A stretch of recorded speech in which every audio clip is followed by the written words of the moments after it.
back to the channel. Today I'm going to do something different I haven't done before. A lot of other comic YouTubers do it. It's called Recent Reads. I'm just going to go through the books that I've read recently.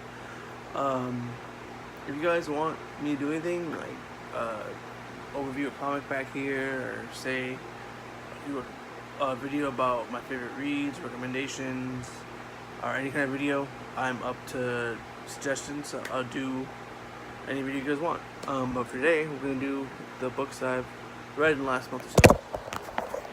Sorry about that. I don't have a tripod, that fell. Anyways, first off is Uncanny X-Men Volume 2. Thick, huge book.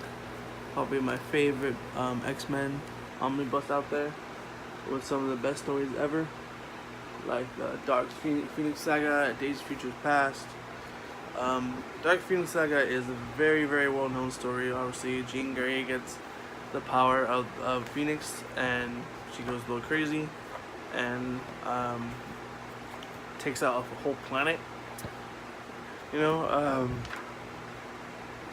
it's, if you've ever heard anything about X-Men, I'm sure you heard of that story, and it is everything that they say it is.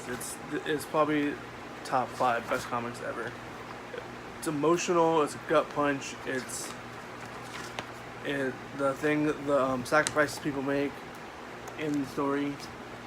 You see Jean powering up as Phoenix. She can't control it, and the X-Men have to make a decision on what to do with her. I mean, you're kind of forced her hand by the way she's acting, and the way the Shi'ar Empire is telling X-Men, like, we love you guys, we love Jean, but she can't control it, and Phoenix is evil, so we gotta take her out. I'm not gonna lie, it was emotional. It's a gut puncher. I got emotional myself reading it. I read it when I was a kid, but reading it again now as an adult is a whole different experience. It's well written. Obviously, Chris Claremont, you know, what stuff that he does is not well written, you know. And then after that, the story goes into to Alpha Flight and going after Wolverine, trying to get him for his crimes in Canada. They want him, or I think they want him back in Canada as their prisoner. We get Days of Future Past. Obviously, there was a movie about that. That was, people were considered the best X-Men movie. Wait until MCU gets a hold of the X-Men franchise. I'm sure that'll change. We get Kitty Pryde introduced too. You know, Shadowcat, Ariel, any other, Ellen Page played her in the movies. Any other alias she has, I'm sure she has a few other aliases I'm forgetting. Sprite, there you go, that's the other one. The Brood, the alien race that looks kind of like a rip-off of the Alien movies, but they're pretty cool. You know, there's a lot of good stories in this. It's X-Men, you know, it's the quintessential X-Men stories. That if somebody asked you, what do I read, what X-Men do I read? Obviously, if they're longtime fans, they're gonna say volumes 1, 2, 3 of Chris Claremont's run, and volume 2 for sure, to me, is the best run, the best of the 3. We've got classic Doctor Doom takes Storm prisoner. You got Arcade in this. You got the Avengers 10 is in this, I believe. Yeah, Avengers 10. That's when they introduced Rogue for the first time. This is cool. Issue 150. Magneto. You can't beat these old 70s, 80s comics. When comics were firing on all cylinders, to me, nothing beats that time. Like, I love modern comics as well, but like when comics were the gargantuan sellers that they were back in the day, stories were great, art was great, everything was perfect about it, and you see why they became the blockbuster movies that they are now. I'm in the middle of volume 3 right now. I took a break because I read 1 and 2, and then I didn't want to go X-Men myself out, which is kind of hard. You know, X-Men's amazing, but Yeah. In the back, there's a cool little bonus material. There's a, I believe it's called, Phoenix: The Untold Story. So, it's what the original ending they had for the Phoenix Saga. And instead of spoiler alert, it's whatever, however old story it is. Phoenix dies in the original story. Jean dies, and so in this Untold Story, it was the ending they wanted to do first, and it shows you how she stays alive. So that's cool. And then the back of these X-Men omnibuses always have the great, extras like the sketches and all that. Definitely, if you're an X-Men fan, pick this one up. I would say start with the first one though, because the first one introduces the team as you know it here. Giants has X-Men, and that's when Jean first gets the Phoenix car. All right. Next up after that, I read Aquaman by Jeff Johns, Volume 1, Volume 2, Volume 3, and Volume 4.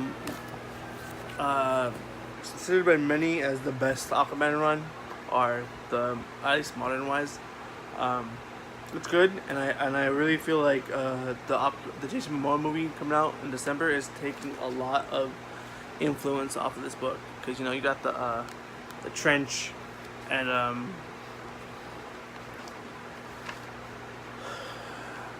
the art in this book is great. Ivan Reyes is an amazing artist. I love him on the Green Lantern Omnis with Jeff Johns. Him and Jeff Johns are like the perfect team to me.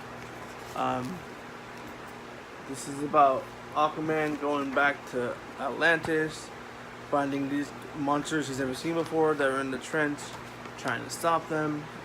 I hope they. I know they adapt some of the story because they're in the trailer, so that's gonna be cool to see. Because I always thought they were creepy and fun to look at in comics, so they should be fun to look at in the movies. Volume 2 deals with Black Panther, Black Manta, his arch nemesis. If you know, Aquaman accidentally killed his father, and Black Manta hates him for it. And Black Manta's an asshole, man. I know what Aquaman did was horrible, but like, Black Manta is just hard to deal with in comics. He's a great bad guy, but sometimes you're just like, man, you're an asshole. I feel like they did a really good job depicting him in the trailer, so I can't wait for that. I hear he's a small part though, and he'll probably be a bigger part if they ever get a sequel. Or maybe he'll be a Legion of Doom if they ever get to that point in the movies. Yeah, and then we got Volume 3, Volume. Sorry, my son came in, and he's over here. Volume 3 is Throne of Atlantis, which is about Ocean Master attacking the surface world, and this one kind of feels incomplete because it's really like a crossover with Justice League. I believe the Justice League ones. Oh no, it's in here. So this is probably more of a complete than the Volume 3 Justice League Throne of Atlantis, unless they're very similar in their and what they collect. Because I don't own Volume 3 of Justice League New 52. So, anyways, it collects the Justice League issues and the Aquaman issues, and this is the best part of the run for me. Obviously, they're not gonna get to this point in the movie. The movie's probably gonna be more based on the first 2 volumes, but this one, when Ocean Master attacks the surface, and it's crazy stuff. The Justice League comes in. It's like all-out war. It'd be cool if this was eventually was adapted to a movie. I know it was an animated movie, but it'd be cool to see the Ocean Master. Can't wait to see Patrick Wilson play him. I love Patrick Wilson in the Conjuring movies, and obviously it's a way different character, but I'm sure he'll do a good job. Love me some Mera. She's probably my favorite female character in any kind of comics. You get to hear when the war is starting.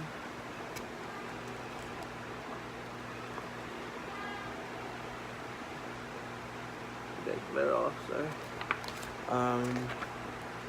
As you see, the Justice League are in it, and they're helping Aquaman fight them off. Aquaman obviously torn between both Atlantis and the surface world. If you want to read Aquaman, this is where you read it, and this stuff is good. It's just it's fun. It gets the notion of the character not being lame gone like automatically. The first like issue deals with like, hey, Aquaman's a badass, you better deal with it. Alright, there's volume 4 too. I'll just skip over there. You get the gist. Aquaman, Jeff Johns. Read it. Next up, what I read recently was Maximum Carnage. Great stuff, man. If you like symbiotes, if you like Carnage, if you like Venom, it's cheesy, good 90s fun, man. I love this stuff. So it makes me wish that Spider-Man was in Venom was in the MCU, so they could do this story. But it's a very simple story. Cletus Cassidy breaks out of prison. Here he is, and he gets a bunch of other serial killers, crazy people to join him up with them, and they go crazy on New York. And he gets, Shriek, and the Doppelganger Spider-Man, and the Devil Goblin or whatever, and they all go crazy and for lack of a better word, F stuff up in New York. And Spider-Man can't do the Devil Goblin. There you go. I know. I believe Jem Mitt was saying he wanted to do a statue of that. That was pretty cool. I know he did one. They're doing one of the Doppelganger Spider-Man. That's cool. Anyways, what I was saying is that Spider-Man can't take up this crazy team of by himself, so he gets some help, and the help he gets is Venom and Black Cat and Morbius. And at one point, I believe Captain America shows up, and it's just a lot of fun. Oh, Cloak and Dagger, can't forget Cloak and Dagger are in it. I believe Dagger disappears in the beginning, and Cloak's just out for blood, man. He wants to get Carnage. It's good stuff, man. It's just like 13, 14 issues of just fun fight scenes. Iron Fist makes an appearance. If you want good 90s fun with symbiotes and action and heroes how they're supposed to be, this is the way to get it, man. It's such a good stuff. Deathlock's in it, and then just that final battle between the three, Spider-Man, Venom, and Carnage. It's just gold. Definitely a recommend if you love symbiotes. I couldn't put this down when I first read it when I was a kid, and when I reread it again recently. So, all right, Maximum Carnage. Pick it up if you love Spider-Man and symbiotes. All right. Two more. I'm gonna go through them quick. This video is getting a little long. God Country by Donny Cates. It's what made me fall in love with Donny Cates before he started killing it at Marvel with Thanos and Cosmic Ghost Rider and Deathly Inhumans and everything else he's doing. Venom. God Country is a story about an old man who is crazy and or like has dementia, and his family's kind of like the dad of the family is the son. He's trying to take care of him, and his mom, his wife and daughter are like scared of the guy, and it's really good. It's a really good book. It definitely will show you why Donny Cates is so well received. It's well written. The art's good. It's not amazing art, but it's serviceable for the story. Basically, the god whose sword, this god is sent to retrieve the sword.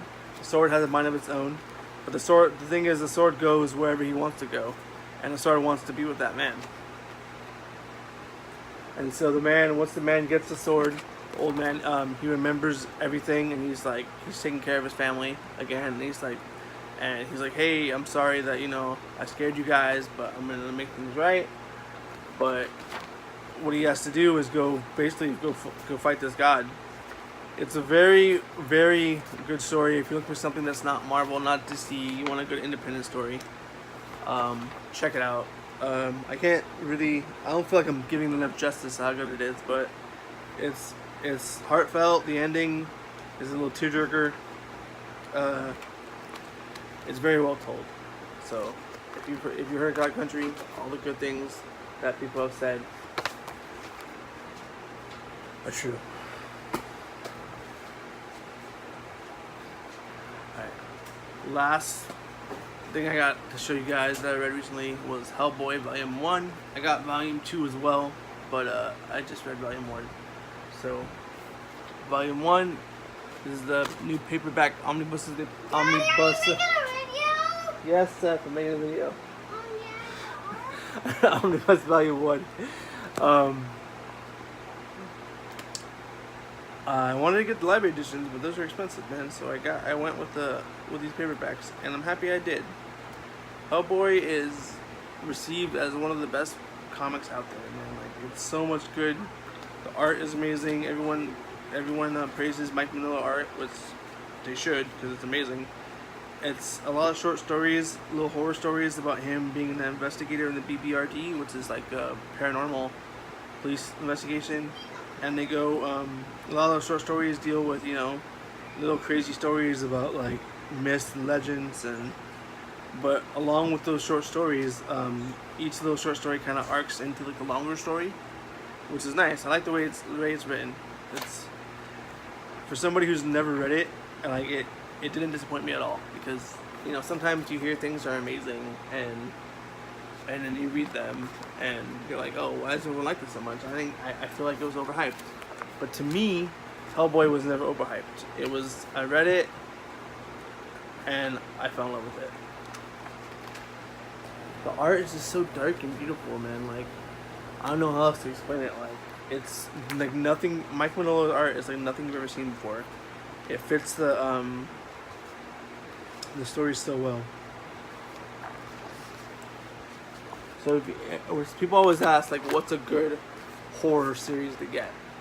Hellboy is where it's at, man. It's heartfelt. It's poignant. It's well written. It's good art. I mean, there's other good horror stories out there. All obviously, there's witches. There's hack slash. There's, you know. But to me, the best horror story of all time is gotta be Hellboy. So I hope when they make the movie with the guy from Stranger Things, Hopper, coming out next year, I believe, it's more like the movie, more like the comics than the last movies were. Because I like Ron Perlman, but it wasn't, as I can read now, it wasn't the same tone as the books. This creepy dog, man. Anyways, yeah. So, recommendation to Hellboy. I mean, if you're crazy, you haven't read it yet, like me. Like, I took forever to finally get to it, but I'm happy I finally did. These paperbacks are a very nice price range for anybody. It means $25 for like 300 pages, and you can get on Inside Trades for like $14. So, Dark Horse, man, they've priced their things well. Okay, guys. Thanks for watching. Those are all the books I got to show that I read recently. Sorry for all the interruptions from my kid. If you made it this far, thanks for watching. Sorry if I rambled on, didn't make much sense, because, you know, I do mumble a lot. But anyways, thanks for watching. Let me know if you want me to review anything, or like do an overview actually, if you like it more when I just show the book, like, and know me in the video. Like, I can do books too, that's cool. Whatever you guys want to see, let me know. Thanks for watching. Hope you made it through the whole video. Peace.